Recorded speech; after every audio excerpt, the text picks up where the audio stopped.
મહિના 13 દાડાનો વધાર 5 મહિના પરમાન દેખાય ને તાર મારી જગ્યામાં આવીને જે કાંઈ છે ચોખ્ખું કરી દેવાનું. જે તારા દીકરાને લાગતું હોય છે ઈ જ લાગતું પાછી આવે ઈનો ઈ જ આવે તો જ આવે.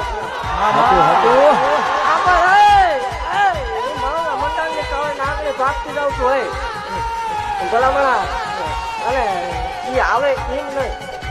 અત્યારે પાછું આગળ બધું વધી ગયું બીજા ડાઘા તો આવે એમ નહીં. હા બસ રવિવાર જેવો દાડો હોય આજે હાથને કેટરીનો ટાઈમ બને ગરમ થાય તો જ મારો થતો તો ડાઘા 20 મિનિટ બને તો આપણો લો તો એની ચોરી કરવા હોય દેવ ઉભો કાર્ય હોય. દીકરા એક તો આવે પણ બરોહો રાખીએ ભલામણા જો બે બેરડાના બે નિશાન વાળાનો મારો મટી જાય. કોઈ કુવાસી રોવે મારી મેલડીના કાળજા કપાય મારી માં.